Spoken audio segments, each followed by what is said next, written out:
As I sat there, my mind wandered back over the past few weeks, trying to piece together any solid evidence of Rachel's betrayal. My stomach was tied in knots, and every little moment that had piled up over time only made the uneasy feeling grow. I knew something wasn't right, but I couldn't quite pinpoint what it was. Even though I was pretty sure something was going on, I had no hard proof, no real clues about who, what, or where. That uncertainty was messing with my head, leaving me to wonder if I was just being paranoid or if she was really sneaking around behind my back. Despite all the self-doubt, my instincts kept yelling at me that something was off. Whether it was the start of an affair or just a one-time slip-up, the more I thought about it, the more convinced I became. I had been chewing on these thoughts for what felt like an eternity, and I couldn't stop asking myself how long this had been happening before I finally started to catch on. I took another slow sip of my whiskey and gave the bartender a nod. He returned it with a half-smile, like he'd seen this look on 1,000 other guys before me. The bar was quiet, filled with low, muffled conversations that blended into the background. The whole place felt as dreary as the weather outside.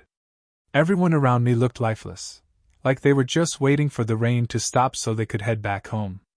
The only woman there, dressed way too fancy for this kind of dive, seemed like she was craving attention as she accepted drinks from some older guy.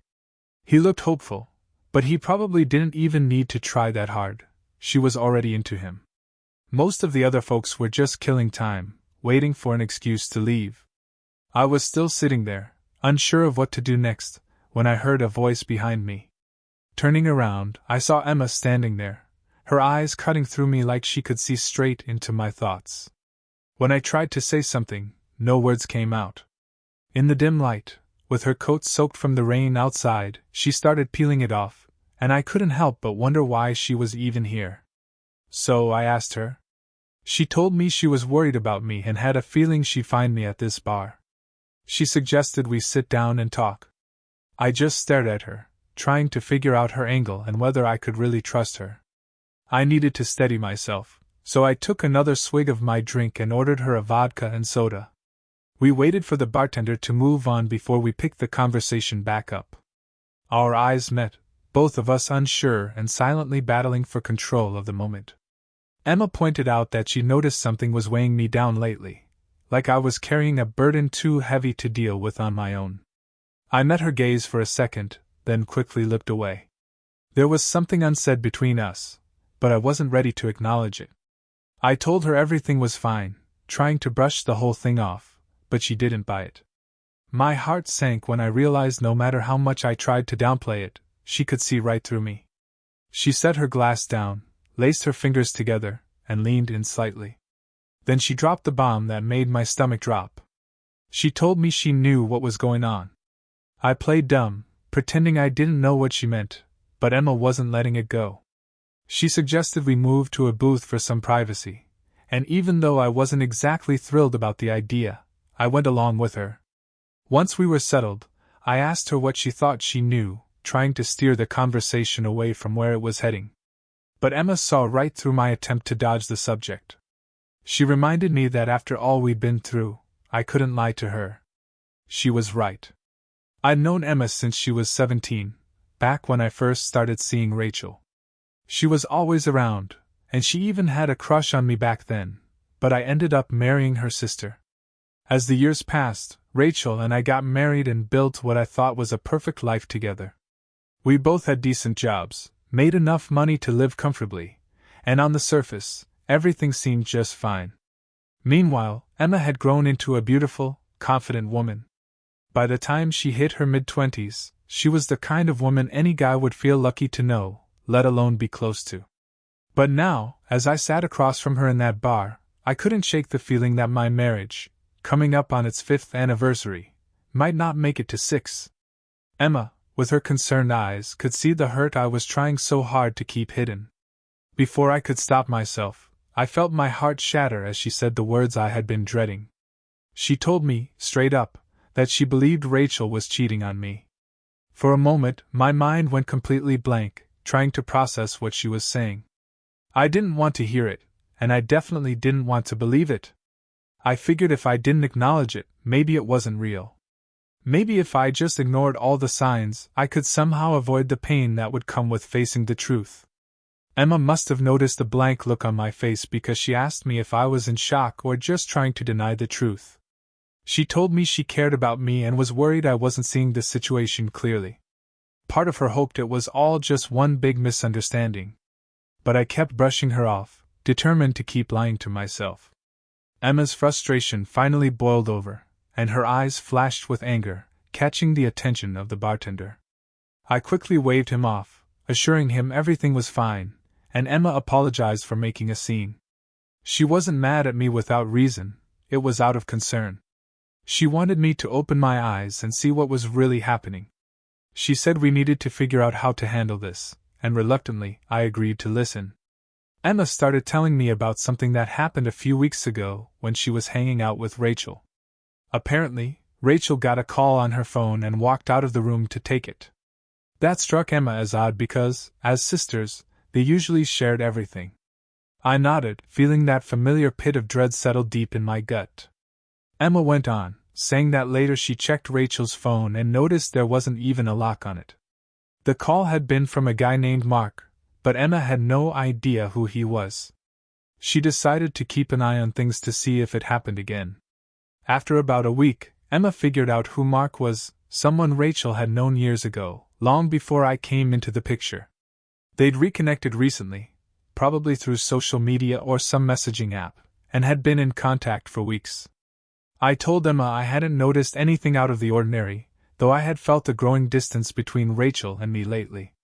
Emma acknowledged my concern but explained that Rachel and this guy weren't doing anything blatantly obvious. It was just little things that, when pieced together, seemed too convenient.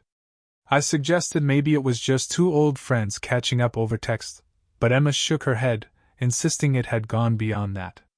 Her response caught me off guard, so I asked if I'd missed any obvious signs that had been staring me in the face. I told her how it felt like everything was working against us lately, with no time for fun or connection. Emma just stared at me, disbelief all over her face. "You've got to stop burying your head in the sand," she said, reminding me of how much she cared about me. I pushed her for more, desperate to understand just how bad the situation was. The look in her eyes gave me all the confirmation I needed, and with that flicker of truth, a slow, simmering rage started building inside me. I demanded details. When, how, and where had these meetups happened? Emma told me Rachel had met this other guy at least 3 times in the past 2 weeks. She hadn't been completely sure at first, but 2 days ago, during lunch with a friend who worked with Rachel, some information slipped out. Her friend mentioned that Rachel had met the guy twice for lunch and once for dinner just last week. Emma asked if any of this matched up with what I'd noticed lately. As I mulled over what she'd said, I started recalling a few times when I'd called Rachel's office to meet for lunch, only to be told she wasn't there or had already gone out. Was that when she was seeing him? Then there was that seminar she claimed to have gone to last week, a last-minute work event that ran late, and she didn't get home until after midnight. She said the seminar dragged on, and afterward, the team grabbed drinks at the hotel bar to unwind. I remembered how she came home that night with no affection to offer. She just went straight to the shower and then to bed. My mind was racing, trying to make sense of it all. Seeing how upset I was, Emma warned me not to do anything rash, reminding me that I didn't want to make a move I'd regret or land myself in legal trouble. But my mind was already made up. My face must have shown it because she looked worried as I declared that I wasn't going to let this continue. I told her I wouldn't stand for being cheated on and vowed that both Rachel and this other guy would pay for what they had done. Emma urged me to slow down and not act impulsively without a solid plan. Oddly enough, her calm voice helped me reel in the anger, solidifying what I already knew deep down: my suspicions were real. I asked if she had any idea where Rachel was at that moment, and Emma said she was probably with him. That's why she had come to find me. Her answer made my blood boil, and I slammed my fist on the table, drawing some looks from other people in the bar. I signaled the bartender and turned back to Emma. "Do you know where they are right now?" I asked, my voice thick with anger. She didn't know the exact location but said she'd talk to Rachel tomorrow to gather more information. Apparently, The guy was married and had kids, though Emma wasn't sure where he lived. She promised to find out more to help me. I reached across the table and took her hand, squeezing it tightly as I wiped a tear from her cheek. "Thank you," I whispered, grateful for her support despite the awkwardness of it all. Emma looked at me with concern, asking what I planned to do next. I reassured her that I wouldn't act impulsively, at least not yet, but I was determined to bring this to an end. I told her there would be no forgiveness for either of them, and that I'd make sure they paid for what they had done. In the meantime, I needed to protect what was mine and start gathering evidence. I finished the last of my whiskey, signaled the bartender, and left him a tip. Emma still looked uneasy as she asked when I planned to confront Rachel. I thought about it for a second and told her I'd make a few calls tomorrow and start locking down my assets. I made it clear that I wasn't going to let Rachel take a single penny from me. Emma pointed out how tough it must be to live with her while knowing what was happening, and I admitted that the past few weeks had been hell. If Rachel hadn't picked up on the distance between us by now, she probably never would. Emma stood up to leave, saying we should talk again tomorrow. I agreed, and she promised to dig up more information for me. As she put her coat back on, I helped her with it, and for a moment, standing so close, she reminded me of Rachel. Tears welled up in her eyes as she looked at me, and I kissed her gently on the cheek, telling her I'd be okay. She gave me a soft smile before disappearing into the rainy night. I sat back down, taking a deep breath as I started to plan my next move. One thing was certain, they wouldn't get away with this. My revenge would be swift, cold, and without mercy. Everything after that became a blur. Somehow, I woke up in my own bed the next morning, my mouth dry, and my head pounding like a drum. Rolling over, I noticed that Rachel was already gone, though I could hear faint noises coming from downstairs. I swung my legs over the edge of the bed, trying to shake off the hangover. As I stumbled into the bathroom, my mind was racing with thoughts about last night and what was to come. Entering the kitchen, I found Rachel already there. She gave me a quick look and casually asked what kind of shape I was in.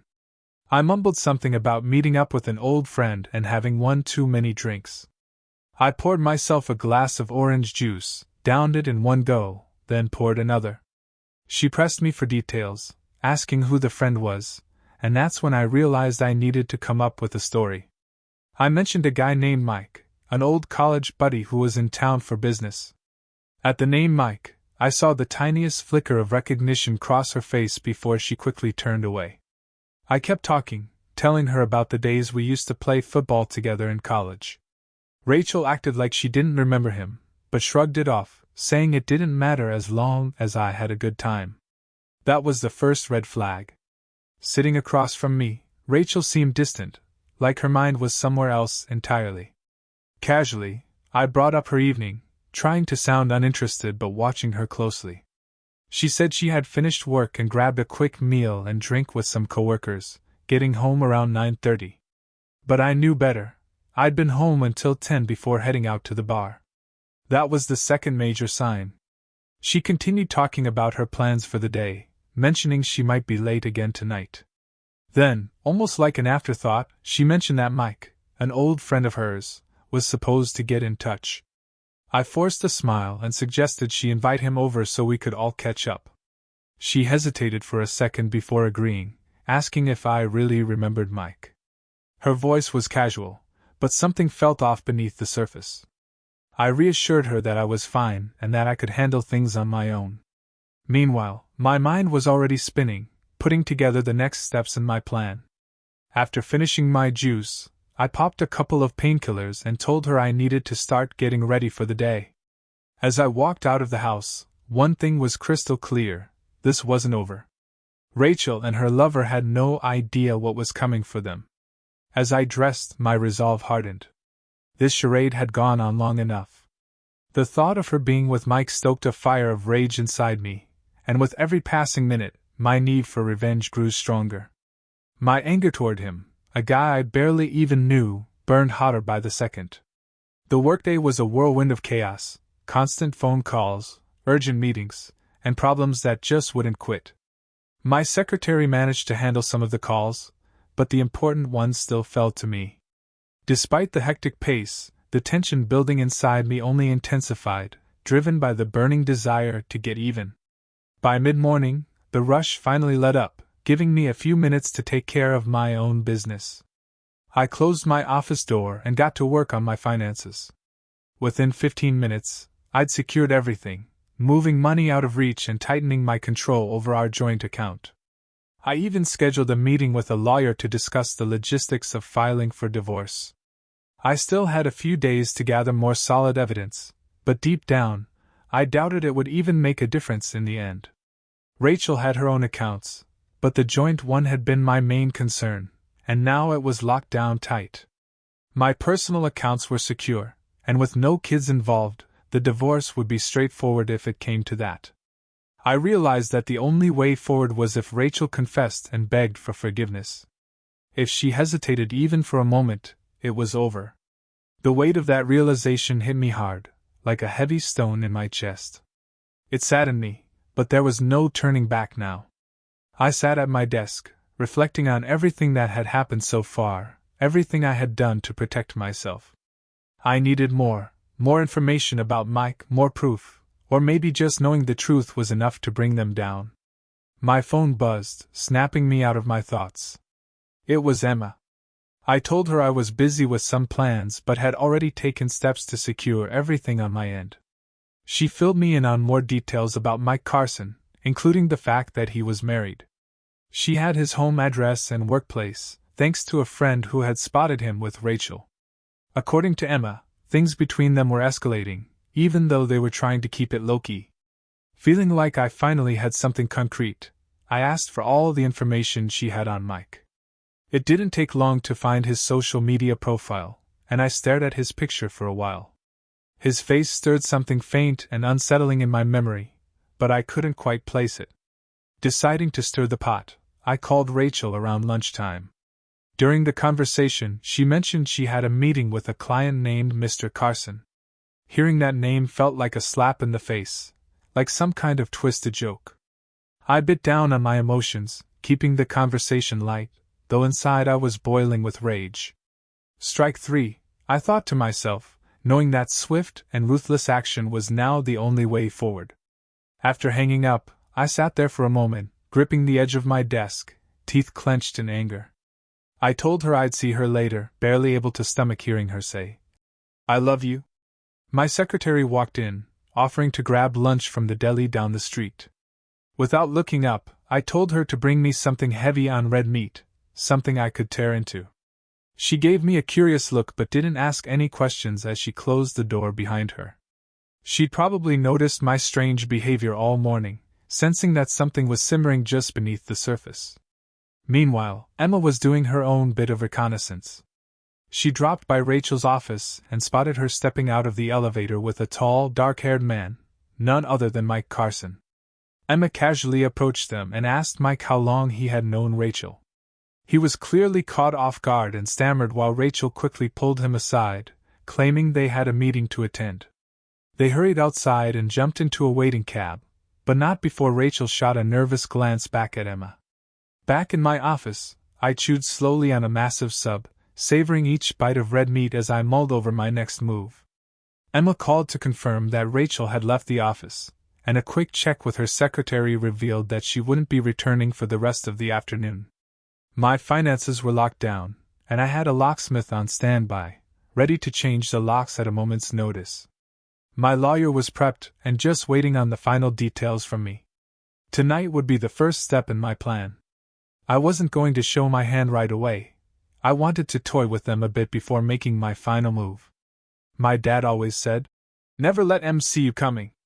Go straight for the kill." Maybe I'd forgotten that for a while, but it was about to change.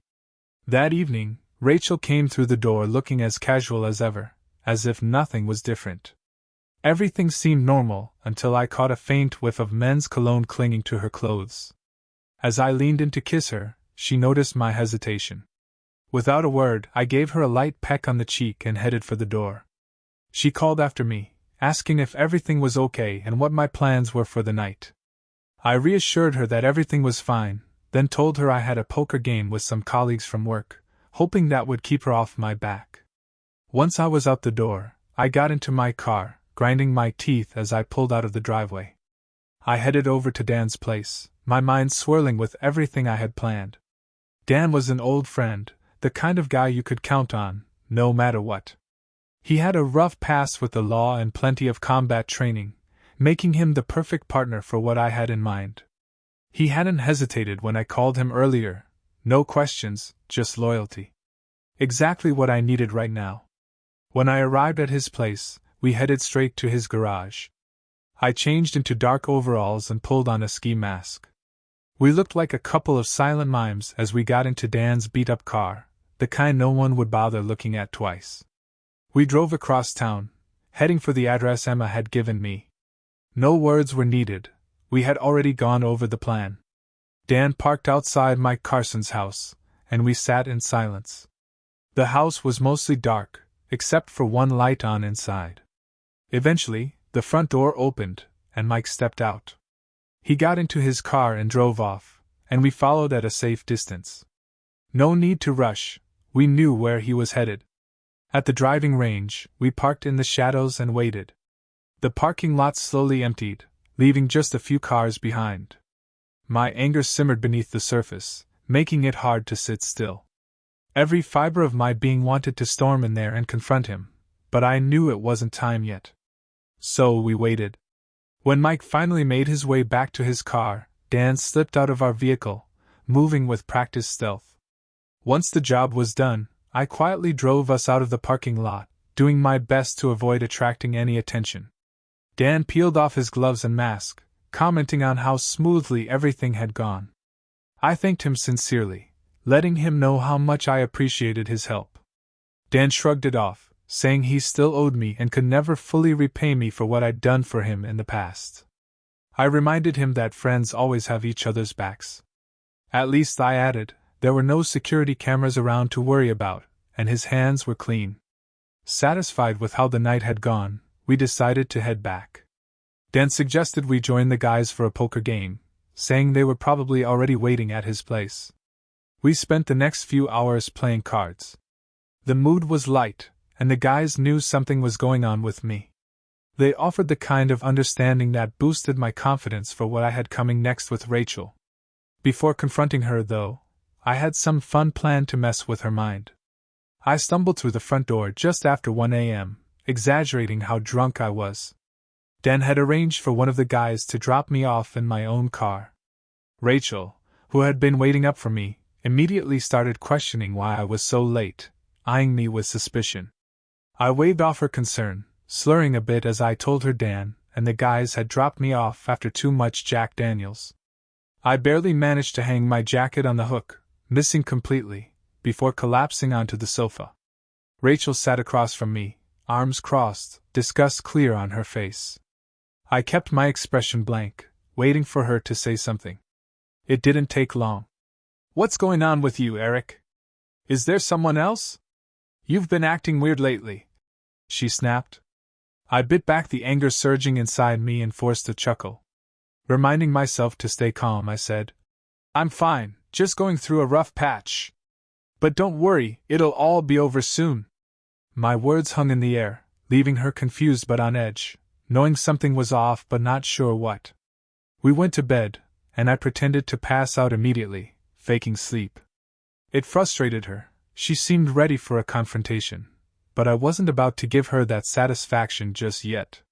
The next morning, she was up first, making coffee. I dragged myself downstairs, putting on a show of being hungover and obnoxious. I greeted her playfully, rubbing my temples and complaining about my pounding headache. She tossed me some painkillers without much interest. As I sipped my coffee, I noticed her phone sitting on the kitchen table. I could feel her unease, like she was tempted to grab it but didn't want to seem too obvious. I poured some orange juice and casually picked up her phone, pretending I was just moving it out of the way. A flicker of panic crossed her face as I briefly glanced at an incoming message. Handing it back to her, I mentioned that her battery looked low and that she wouldn't want to miss any important messages. Without another word, I headed upstairs to get dressed, leaving her rattled. She watched me, clearly wondering if I knew something but trying to convince herself I was still in the dark. She thought she'd been careful. After all, this affair had only been going on for a few weeks, a couple of lunches, dinners, and 3 hotel stays. To her, it was just harmless fun, and she believed I'd never find out, especially since she didn't think anything was lacking at home. As I rushed downstairs, I avoided her attempt at a more intimate goodbye, slipping out the door with a quick wave and a forced smile. I headed to work, eager to set the next phase of my plan into motion. Around 11 a.m., I sent Rachel a text for fun, telling her I was sorry for being distant lately and that I had a lot on my mind, but promised everything would be sorted out soon. I leaned back, waiting to see how she'd respond. Later that day, Emma dropped by my office, her face filled with concern. She asked me what had happened, particularly regarding Mike. I played dumb at first, prompting her to share more. That morning, someone at the golf club had found Mike Carson in the trunk of his car, badly beaten. Rachel had confided in Emma, clearly shaken by the news. Emma asked me directly if I was involved. I brushed it off, acting indifferent and denying any involvement. I explained that Rachel had mentioned Mike's condition during a work-related meeting. She'd gotten a call informing her that Mike had been hospitalized, and his wife had confirmed it. Emma seemed to accept my explanation, though she warned me that next time, things might not be as easy for them. When she asked what I meant by that, I just smiled and said, "Accidents happen in the strangest places." That evening, when I got home, Rachel was gone, and her car was missing from the driveway. Feeling irritated, I called her, cheerfully asking where she was. She told me she was visiting a friend at the hospital and wouldn't be long. I wished her friend a quick recovery and hung up before she could respond. About half an hour later, Rachel walked through the door, looking worn out. I casually asked about her friend's condition, hoping it wasn't too serious. Rachel hesitated for a moment, then said it was just a minor accident, and her friend would be home soon. Her voice was shaky, like she was trying to keep it together, but I could tell something had rattled her. I offered to make coffee, and Rachel, looking a bit more relaxed, thanked me as we sipped our drinks. She casually mentioned that one of her company's reps had been attacked recently. Feigning surprise, I asked for more details. She explained that Mike had been assaulted and left in his car overnight, but reassured me that he wasn't seriously hurt. She suggested the attackers only meant to scare him since nothing was stolen. I struggled to keep a straight face, knowing how my earlier denial of even knowing Mike might have made things more complicated. Rachel seemed to catch my skepticism, her face tightening as if she realized she'd said too much. Quickly, she tried to change the subject, but it was too late. I'd already connected the dots. She hurriedly left the room, probably to make a phone call. I knew I had to move fast now. Things were escalating, and it was time to act. Calling out to Rachel, I told her I needed to step out for a bit, and wouldn't be long. Without waiting for a reply, I got in my car and drove straight to Mike Carson's house. When I knocked on the door, a petite, dark-haired woman answered. I introduced myself as Eric Turner and told her that my wife, Rachel, had been having an affair with her husband. Her face turned pale immediately, and though she was clearly shaken, she invited me inside. Sitting in the living room, I laid it all out for her. I apologized for delivering bad news, but told her I thought she deserved to know. I also let her know that Mike was currently in the hospital. She broke down, confirming that she had suspected for a while that he was cheating again. She said she knew Mike had been unfaithful before but hadn't had any solid proof until now. She was fed up with his lies and told me she was going to divorce him, no questions asked. She didn't know how long the affair with Rachel had been going on, but she had no doubt that Rachel was involved. When I asked about the recent attack on Mike, she admitted she had no idea who could have done it. I clarified that I had nothing to do with it, but truthfully, I wasn't sorry it happened either. We speculated about whether Mike had tangled with someone else's wife. Her bitter response, "Nothing surprises me anymore," said it all. She explained that they had moved back to the area because of Mike's past infidelities, but it was clear he hadn't changed. Before I left, I gave her the contact info for my locksmith and my lawyer, figuring she'd need them soon. As I drove home, my mind was laser-focused on what needed to be done next. The anger I felt was sharp and controlled, fueling my need for precise, satisfying revenge. The end of my marriage weighed heavily on me, but there was no turning back now. Rachel had betrayed me, and there would be no forgiveness. The only comfort I had was knowing that the pain she had caused me would come back to haunt her. When I pulled into the driveway, I saw Rachel's car parked in its usual spot. As I tapped the hood absent-mindedly, I realized this might be the last time I walked through this door as a married man. Each step toward the house felt heavier than the last. I entered and felt the weight of everything pressing down on me like a physical force. The television hummed in the background as I approached the living room. Rachel was sitting on the sofa, tense, her body language screaming unease. It was like she knew everything was about to come crashing down. Her posture was rigid, and her eyes trembled as they met mine, desperately trying to keep it together. I stood there in silence, just staring at her, letting her feel the weight of my gaze. I could see the panic behind her eyes, her mouth opening like she wanted to say something, but no words came out. Without a word, I walked past her and headed straight for the liquor cabinet. I poured myself a stiff drink, my eyes never leaving her. She could sense that something had shifted, but she couldn't figure out what was going through my mind. As I took a slow sip, her discomfort deepened. Clara tried to pull herself together, sitting up straighter like she was attempting to regain control. She finally broke the silence, asking where I had been, a hint of frustration creeping into her voice. I stared at her blankly for a moment, then told her I'd share my whereabouts if she first told me where she had been. Her eyes darted nervously, and she stammered something about being at the hospital with a friend. I held her gaze, letting her lie sit there, watching her squirm under the pressure. She tried to steer the conversation back to me, but I cut her off, tired of the charade. I mentioned that I had met someone new today, someone who quickly became a friend. Then, with deliberate calm, I dropped the name, Mike Carson, and watched with satisfaction as Clara's face turned ghostly pale.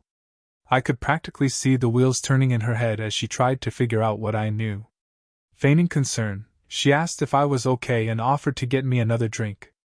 But I pressed her, asking her directly about Mike, making sure she felt the full weight of her lies. I laid everything out on the table, telling her I had known about her affair with Mike for quite some time now. She immediately tried to downplay it, insisting it was nothing serious, just a fling. I scoffed at her pathetic excuse, reminding her of the vows we made and telling her how furious I was to be made a fool. She apologized, claiming it didn't mean anything and promising to make it up to me. I laughed bitterly, telling her she was only sorry because she got caught. Then I demanded to know if she would have ever stopped if I hadn't found out. The truth was written all over her face. She wouldn't have. I told her that lying had become second nature to her, and that she wasn't the woman I had fallen in love with anymore. As my words sank in, the last bit of confidence drained from her, and her bravado crumbled. She desperately asked what she could do to fix things, promising she'd do anything, but I had already made up my mind. "It's too late," I said coldly. "We're done." I called Emma and explained the situation, asking her to come over and help Clara pack. Clara, still in shock, asked where she was supposed to go. I told her flatly that she could go anywhere, even back to her lover at the hospital, for all I cared. When Emma arrived, she didn't hesitate. She quickly packed Clara's belongings into a couple of suitcases while I stood by, watching the woman I once loved being ushered out of my life. Despite everything, I still wanted to make sure she left safely, but that was the last bit of care I could offer her. There would be no second chances, no coming back into my life. She was gone, and there was no turning back.